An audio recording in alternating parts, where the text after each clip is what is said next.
ഈ ഒരു എഫക്റ്റ് ഉണ്ട്. ഇതുപോലത്തെ cinematic freeze effect Premiere Pro ഉപയോഗിച്ചിട്ട് എങ്ങനെ ചെയ്യാൻ നോക്കാം. So welcome back to day 16 of 15 days video editing challenge.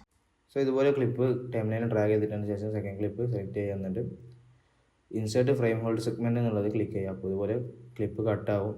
അതിനുശേഷം വീഡിയോയിൽ കാണുന്ന പോലെ ടൈം ലൈനിൽ ക്ലിപ്സ് അറേഞ്ച് ചെയ്യുന്നിട്ട് ബാക്കി ഭാഗം ഡിലീറ്റ് ചെയ്യുക, ഗ്യാപ്പ് ഡിലീറ്റ് ചെയ്യാം.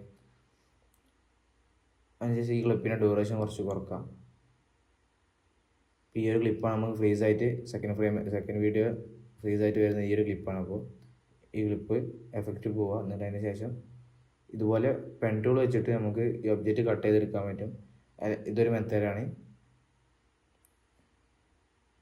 അല്ലാന്നുണ്ടെങ്കിൽ സെയിം ക്ലിപ്പ് ഇതുപോലെ ഫ്രെയിം എക്സ്പോർട്ട് ചെയ്യുക. അതിന് ശേഷം അതിൻ്റെ ബാക്ക്ഗ്രൗണ്ട് കളഞ്ഞിട്ട് ഞാനിപ്പോൾ ഇമ്പോർട്ട് ചെയ്തിട്ടുണ്ട്. ബാക്ക്ഗ്രൗണ്ട് കളഞ്ഞ് വെച്ചാണ്. എന്നിട്ട് ഇമ്പോർട്ട് ചെയ്യുക, ടൈംലൈനിലേക്ക് ഇമ്പോർട്ട് ചെയ്യാം. അതിന് ശേഷം അപ്പോൾ ഇതുപോലെ ഉണ്ടാവും. അത് സ്കെയിൽ ടു ഫ്രെയിം സൈസ് കൊടുത്തു കഴിഞ്ഞാൽ നമ്മളെ ഒബ്ജക്റ്റിൻ്റെ സെയിം സൈസിലേക്ക് എത്തും.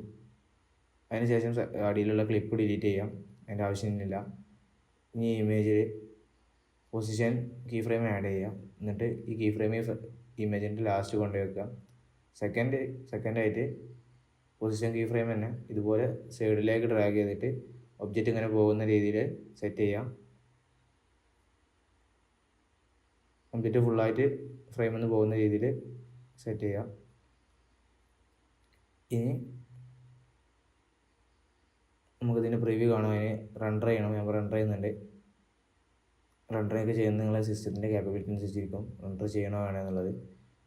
അതിനുശേഷം ജസ്റ്റ് ഒന്നും കൂടി കീ ഫ്രെയിം അടുത്തേക്ക് കൊണ്ടുവരാം. എന്നിട്ട് രണ്ടുകൂടി സെലക്ട് ചെയ്തിട്ട് ടെമ്പറൽ ഇൻ്റർപോളേഷനിൽ ഈസ് ഇന്നും ഈസ് ഔട്ടും കൊടുക്കുക. ഇപ്പോൾ ഏകദേശം നമ്മളെ എഫക്റ്റ് ക്രിയേറ്റ് ആയിട്ടുണ്ട്, നിങ്ങൾക്ക് കാണാൻ പറ്റും.